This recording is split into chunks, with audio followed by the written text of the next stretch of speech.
NCII அதாவது நான் consensual intimate imagery, சம்பந்தம் அல்லாத அந்தரங்க படங்கள். ஒரு பெண் திடீர்னு அவங்களுடைய வீடியோ இல்லைன்னா புகைப்படம் வந்து ஆன்லைனில் எல்லாம் மூவ் ஆகிட்டு இருக்கிறத பார்க்குறாங்க. இப்போ அவங்க ஃபர்ஸ்ட் எடுக்க வேண்டிய முதல் ஸ்டெப் என்ன? cybercrime.gov.in அந்த வெப்சைட்டில் நமக்கு என்னென்ன சோஷியல் மீடியா அப்யூஸில் வந்துட்டு என்னென்ன கிரீவன்ஸ் லிங்க் இருக்குது அப்படின்றத ஒவ்வொரு இன்டர்மீடியட் பிளாட்ஃபார்முக்கும் இருக்குது. ஸோ அதுலேருந்துமே நம்ம ரிப்போர்ட் பண்ணணும். தமிழ்நாடு காவல்துறையில் எல்லா போலீஸ் ஸ்டேஷன்லேயும் இந்த மாதிரி நான் கன்சென்சுவல் இன்டிமேட் இமேஜரி ரிலேட்டட் வந்துட்டு ஒரு கம்ப்ளைண்ட் வந்துச்சுன்னா எப்படி அணுகணும் அப்படின்றத வந்துட்டு எல்லாருக்கும் நம்ம புரிய வச்சுருப்போம், எல்லாருக்கும் சொல்லியிருப்போம். ஒரு 2 பிளாட்ஃபார்ம்ஸ் இருக்குது. ஒன்று stopncii.org. இது வந்துட்டு 18 வயசுக்கு மேலே இருக்கவங்களோட அந்தரங்க நான் கன்சென்சுவல் இமேஜரி வர மாதிரி அவங்க வந்து இதில் போயிட்டு அவங்க ரிப்போர்ட் பண்ணலாம். இப்போ 18 வயசுக்கு கீழே இருக்காங்கன்னா takemedown.ncmec.orgன்னு ஒன்று இருக்குது. ஸோ இதில் என்ன ஆகும்னா 18 வயசுக்கு கீழே இருக்கவங்க சேம் ப்ரொசீஜர் தான், பர்டிகுலர்லி ஃபார் சில்ட்ரன். குழந்தைங்களோட அந்தரங்க படங்கள் வந்துச்சுன்னா அதை வந்து இதில் ரிப்போர்ட் பண்ணிங்கன்னா சேம் மாதிரி பல CDN கண்டென்ட் டெலிவரி நெட்வொர்க்கு இல்லைன்னா டிஎன்எஸ் ப்ரொவைடர்ஸ் இடத்துல சோஷியல் மீடியா பிளாட்ஃபார்மு இல்லை வெப்சைட்ஸ் இவங்க எல்லா இதுலையுமே வந்துட்டு பல இதில் டேக் டவுன் வந்து ரொம்ப ஃபாஸ்ட்டாக எஃபிஷியண்ட்டாக பண்ணலாம். ஃபஸ்ட்டு பெண்கள் வந்துட்டு ரொம்ப தைரியமாக இருக்கணும். இன்றைய டிஜிட்டல் உலகத்தில் பெண்கள் மற்றும் குழந்தைகளுக்கு எதிரான குற்றங்கள் பெருமளவில் அதிகரித்து வருகின்றன. இந்த சூழ்நிலையில் நான் கன்சென்சுவல் இன்டிமேட் இமேஜரி என்று சொல்லப்படுகின்ற தனிப்பட்ட வீடியோக்கள் மற்றும் புகைப்படங்கள் பகிர்வதை பற்றி தெளிவான ஒரு கருத்துகளையும் விழிப்புணர்வையும் ஏற்படுத்த நம்முடன் இணைந்திருப்பது திருமதி ஷனாஸ் இலியாஸ், இந்திய காவல் பணி காவல் கண்காணிப்பாளர், இணையவழி குற்றப்பிரிவு. வணக்கம் மேம். வணக்கம் ரிஷா. முதலாவதா NCII அப்படின்னா என்ன, அது எல்லாருக்கும் புரிய மாதிரி கொஞ்சம் எளிய மொழியில கொஞ்சம் சொல்லுங்க. NCII அதாவது நான் கன்சென்சுவல் இன்டிமேட் இமேஜரி, சம்பந்தம் அல்லாத அந்தரங்க படங்கள். ஒரு ஆள் வந்துட்டு அவங்க ப்ரைவேட் ஃபோட்டோஸோ இல்லை ப்ரைவேட் வீடியோஸோ இருக்கலாம். அந்த ப்ரைவேட் ஃபோட்டோஸோ வீடியோஸோ அவங்களோட சம்பந்தம் கன்சென்ட் இல்லாமல் சோஷியல் மீடியா பிளாட்ஃபார்ம்லையோ இல்லை வேறு ஏதாச்சும் வெப்சைட்லேயோ அதை வந்து அப்லோட் பண்ண மாதிரி இதை நம்ம நான் கன்சென்சுவல் இன்டிமேட் இமேஜரி அப்படின்னு சொல்லுவோம். So it is very traumatic for person who has undergone this thing. அவங்களுக்கு சம்மந்தம் இல்லாத, அவங்களுக்கு வெளியே இருக்கக்கூடாதுன்னு நினைக்கிற புகைப்படத்தை எல்லாரும் பார்க்குறாங்க, எல்லாரும் பகிர்றாங்கன்ற போது ஒரு மன அழுத்தமும் ஒரு பயமும் ஒரு அச்சமும் உருவாகுது. இப்போ ஒரு பெண் திடீர்னு அவங்களுடைய வீடியோ இல்லைன்னா புகைப்படம் வந்து ஆன்லைனில் எல்லாம் மூவ் ஆகிட்டு இருக்கிறத பார்க்குறாங்க. இப்போ அவங்க ஃபர்ஸ்ட் எடுக்க வேண்டிய முதல் ஸ்டெப் என்ன? இதில் வந்து மல்டிபிள் அவென்யூஸ் இருக்குது, பல விதத்தில் அவங்க அணுகலாம். முதல்ல வந்துட்டு இப்போ ஒரு சோஷியல் மீடியா பிளாட்ஃபார்மில் இருக்குன்னு வச்சுக்கோங்க. இன்டர்மீடியரி ரூல்ஸ் படி IT ரூல்ஸ் இருக்குது ஃபார் இன்டர்மீடியரிஸ். அவங்களுக்கு அதைப்படி என்னென்னா எல்லா சோஷியல் மீடியா பிளாட்ஃபார்மும் ஒரு கிரீவன்ஸ் போர்ட்டல் வச்சுருக்கணும். அந்த கிரீவன்ஸ் போர்ட்டலில் போயிட்டு அவங்க இதை ரிப்போர்ட் பண்ணணும். இந்த மாதிரி அந்த ரூல்ஸில் என்ன சொல்லுதுன்னா, இந்த மாதிரி ரிப்போர்ட் பண்ண பார்ஷியல் ஆர் கம்ப்ளீட் நியூடிட்டி, அந்த மாதிரி நான் கன்சென்சுவல் இன்டிமேட் இமேஜரி, சம்பந்தம் அல்லாத அந்தரங்க படங்களை ரிலேட்டட் கண்டென்ட்டாக இருந்துச்சுன்னா 24 மணி நேரத்தில் அதை டேக் டவுன் பண்ணணும். அதை அவங்க பிளாட்ஃபார்ம்லேருந்து அவங்க விசிபிலிட்டியை நிறுத்தணும். அவங்க வேறு யாரும் ஆக்சஸ் பண்ண முடியாத அளவுக்கு பண்ணணும். இது வந்துட்டு அந்த ரூல்ஸில் எழுதியிருக்கு.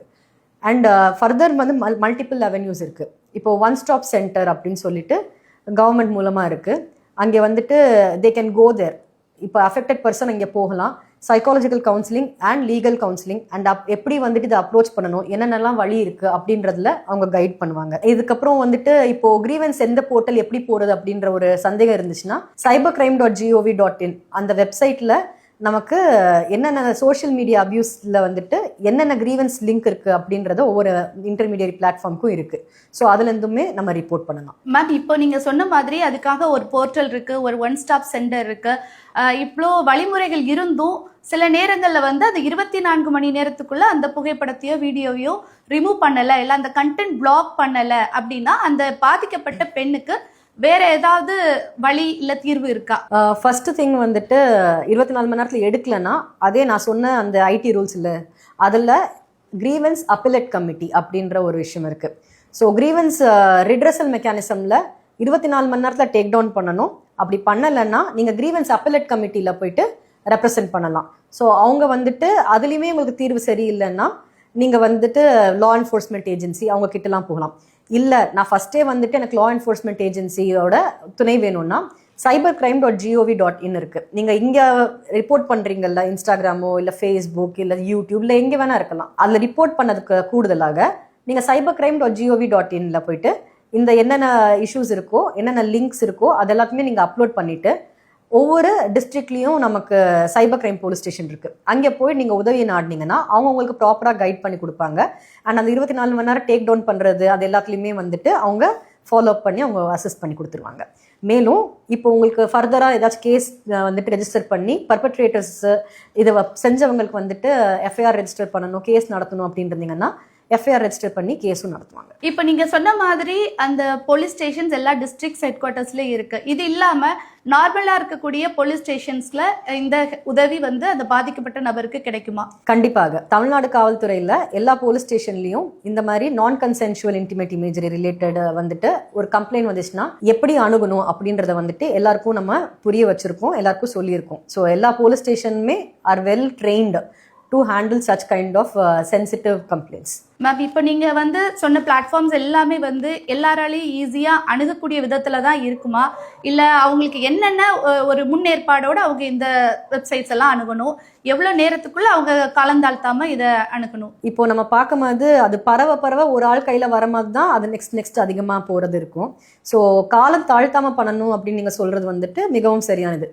அட் த மொமெண்ட் உங்களுக்கு வந்த உடனே ட்ரூ ஒரு சைக்காலஜிக்கல் இம்பாக்ட் இருக்கும், நமக்கு வந்துட்டு என்ன பண்றதுன்னு இருக்கும், ஒரு வெடுவெடுத்து போயிடும்.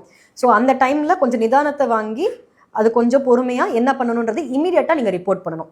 The sooner you do, the better it is easy for us to stop it from further circulation. இப்போ இந்த பிளாட்ஃபார்ம்ஸ் எல்லாம் நீங்க சொன்னது சைபர் கிரைம் போர்ட்டல் ஒன்று இருக்கு, அது இல்லாம நமக்கு வந்து போலீஸ் ஸ்டேஷன்ஸோடைய உதவி கிடைக்கும், ஒன் ஸ்டாப் சென்டரோடைய உதவி கிடைக்கும், இல்லைன்னா சோஷியல் மீடியா இன்டர்மீடியரியோட பிளாட்ஃபார்ம்ல கூட அந்த உதவியை நாடலாம். இது இல்லாம வேற ஏதாவது தனிப்பட்ட ஒரு வெப்சைட்ஸோ இல்லை ஏதாவது ஒரு பிளாட்ஃபார்ம் இதுக்குன்னே தனிப்பட்ட பிரத்யேகமான பிளாட்ஃபார்ம்ஸ் ஏதாவது இதை பத்தின கம்ப்ளைண்ட் பண்றதுக்கு பரவுவதை தடுக்கிறதுக்கு இருக்கிறதா? இருக்கு. ஒரு 2 பிளாட்ஃபார்ம்ஸ் இருக்கு. ஒன்னு stopncii.org. இது வந்துட்டு 18 வயசுக்கு மேல இருக்கவங்களோட அந்தரங்க நான் கன்சென்சுவல் இமேஜரி வரமாது அவங்க வந்து இதுல போயிட்டு அவங்க ரிப்போர்ட் பண்ணலாம். அவங்களோட இமேஜ் அவங்களோடது தான் அப்படின்றத they have to prove with photos and ஒரு copy of the intimate imagery whichever they have. அதாவது அவங்க பார்த்துருப்பாங்கல்ல இந்த மாதிரி இது ஒரு பார்த்துருக்காங்கன்னு சொல்லிட்டு அவங்க சொல்றதோ அவங்களுக்கு யாரோ சொன்னதோ அதோட ஸ்க்ரீன்ஷாட்டு அதோட இமேஜோட அந்த ஃபைல் அதெல்லாம் அவங்க அப்லோட் பண்ணிட்டா என்ன ஆகும்னா they have tie up with multiple social media intermediary, சமூக வலைத்தளங்கள், அப்புறம் கண்டென்ட் டெலிவரி நெட்வொர்க், இவங்க நிறைய பேரோட இவங்களுக்கு டைப் இருக்கு. ஸோ ஹேஷிங் மெக்கானிசம் யூஸ் பண்ணி இவங்க க்ராலர்ஸ் யூஸ் பண்ணி அக்ராஸ் மல்டிபிள் சைட்ஸில் வந்துட்டு இவங்க இந்த கண்டென்ட் எங்கெங்கெல்லாம் இருக்கோ அதை வந்து டேக் டவுன் பண்ணுவாங்க. ஸோ இது வந்து நான் கன்சென்சுவல் இன்டிமேட் இமேஜரியோட டேக் டவுனுக்கு. அதே விஷயம் இப்போ 18 வயசுக்கு கீழே இருக்காங்கன்னா takeme.down.ncmec.orgன்னு ஒன்று இருக்கு. ஸோ இதில் என்ன ஆகும்னா 18 வயசுக்கு கீழே இருக்கவங்க சேம் ப்ரொசீஜர் தான்.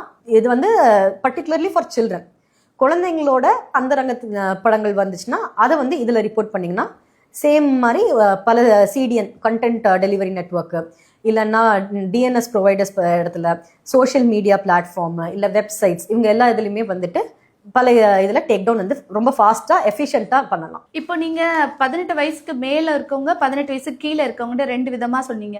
இப்போ 18 வயசுக்கு கீழே இருக்கிறவங்களுக்குன்னா யார் இதை ப்ரொசீஜராக ஸ்டார்ட் பண்ணணும்? அந்த குழந்தைகளவா இல்லை அவங்களுடைய பேரண்ட்ஸா? யார் இதை வந்து இனிஷியேட் பண்ணணும், எப்படி இனிஷியேட் பண்ணணும்? ஒன்று வந்து கார்டியனுக்கு இது தெரிஞ்சிருந்தா கார்டியன் பண்ணலாம்.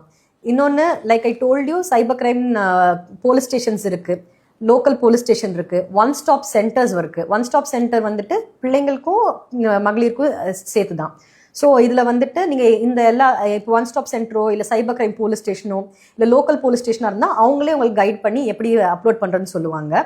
இல்லைன்னா பேரண்ட்ஸ் கூட பண்ணலாம். பாதிக்கப்பட்ட பெண்கள் வந்து பொதுவாக வெளியே வர்றதுக்கோ ஒரு காவல் நிலையத்தை அணுகிறதுக்கோ தயங்குற ஒரே காரணம் என்னன்னா அவங்களுடைய பேர் வெளியே வந்துடும், இல்லைன்னா நியூஸ் பேப்பரில் போட்டுருவாங்க, நாளைக்கு அதனால வரக்கூடிய பின் விளைவுகளை யோசிச்சுட்டு தான் அவங்க குடும்பத்தாரோ இல்லைன்னா அந்த பாதிக்கப்பட்ட பெண்ணோ வந்து ஒரு கம்ப்ளைண்ட் பதிவு பண்ணுறதுக்கு தயங்குவாங்க. இந்த மாதிரி ஒரு சூழ்நிலையில் அவங்களுக்கு உண்டான பாதுகாப்பு என்ன? அவங்க வந்து ஒரு கம்ப்ளைண்ட் ரெஜிஸ்டர் பண்ணும்போது அவங்களுக்கு என்ன விதத்தில் அவங்களுடைய தனிப்பட்ட உரிமைகள் பாதுகாக்கப்படுகின்றன, அதை பற்றி கொஞ்சம் சொல்லுங்கள். ஃபர்ஸ்ட் ஆஃப் ஆல் அவங்களோட ஐடென்டிட்டியை வெளியே வந்துட்டு டிஸ்க்ளோஸ் பண்ண மாட்டாங்க. லா எப்படி இருக்குன்னா இப்போ அவங்களோட பேரோ அவங்களோட ஐடென்டிட்டியை வெளிவர மாதிரி அவங்களோட தெரு பேரோ அவங்க ஸ்கூல் பேர் காலேஜ் பேர் அவங்க வேலை செய்கிற இடம் பேர் இது எதுவுமே வந்துட்டு பப்ளிகேஷன்ல நியூஸ் பேப்பர் முதற்கொண்டு போலீஸோட ரெக்கார்டிங்லேருந்து எதுலையுமே வந்துட்டு வெளியே வரக்கூடாது.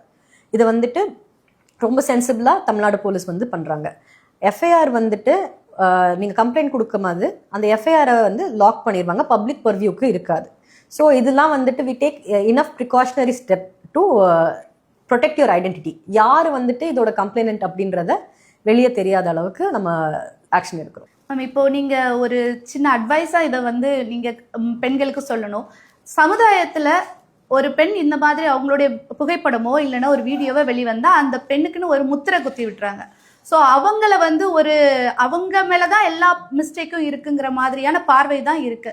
ஸோ இந்த பார்வை வந்து தவறானது. இது வந்து ஒரு சமூக விழிப்புணர்வு வேணும். இது அப்படி அவங்க அதனால தான் நிறைய ட்ராமடைஸ் ஆகிறாங்க, ஒரு பெரிய மன தாக்கத்துக்கு தள்ளப்படுறாங்க. இதுல இருந்து மீண்டு வரணும் அப்படின்னா அது ஒரு சமூகம் தான் அவங்கள சேர்ந்து கை தூக்கி விடணும். ஸோ நீங்க ஒரு சமூக விழிப்புணர்வா இது மக்களுக்கு நீங்க என்ன சொல்ல வரீங்க இதுல? 100% ஐ அக்ரி வித் யூ.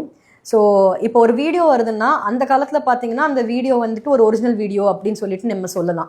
இப்போ இருக்க டெக்னாலஜியில் ஆர்டிஃபிஷியல் இன்டெலிஜென்ஸ் டாக்டர்டு வீடியோஸ் இருக்குது, டீப் ஃபேக் வீடியோஸ் இருக்குது.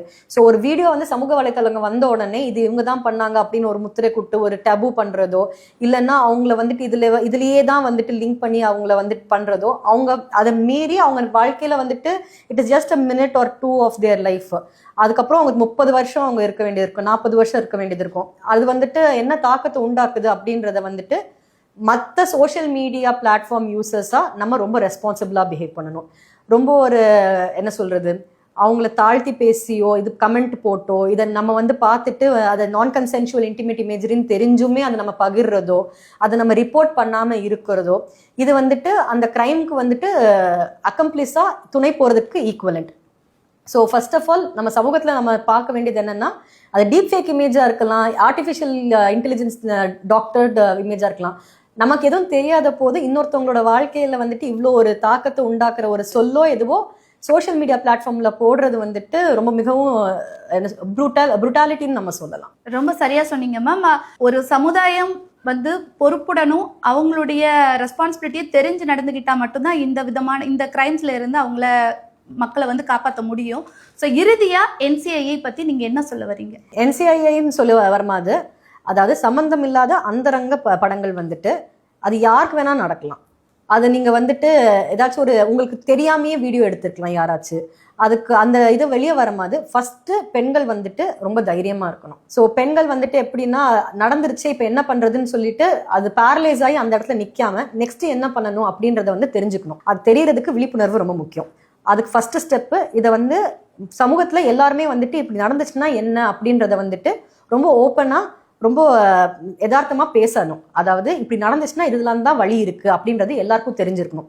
ஸ்கூல் முதற்கொண்டு காலேஜ் முதற்கொண்டு பெண்களுக்கு வந்துட்டு இந்த அவேர்னஸ் கொடுக்கப்பட வேண்டும். எப்போ நமக்கு தெரியுது இதை வந்துட்டு ஒரு பிரச்சனை வரும்போது அதை நம்மளால எதிர்கொள்றதுக்கு இன்னதான் வழி அப்படின்னு தெரியுமாது நமக்கே ஒரு தைரியம் வந்துடும். ஸோ அந்த இடத்துல வெடுவெடுத்து போய் அது இந்த தப்பான முடிவுகளோ இல்லைன்னா ரொம்ப மன அழுத்தத்துக்கு போறதோ இந்த மாதிரி சம்பவங்களை நம்ம தவிர்க்கலாம். ஸோ பெண்கள் இந்த மாதிரி ஒரு அன்டுவர்ட் இன்சிடென்ட் நடக்கக்கூடாது. நடக்கும்போது தைரியமா இப்போ நம்ம சொன்ன மாதிரி ஃபர்ஸ்ட் ஒன் ஸ்டாப் சென்டர் போகலாம். அவங்களுக்கு என்ன பண்றதுன்னு தெரியலன்னா, அப்படி இல்லைன்னா கிரீவன்ஸ் கமிட்டியில் அவங்க ரிப்போர்ட் பண்ணலாம். நெக்ஸ்ட் சைபர் கிரைம்ல போகலாம்.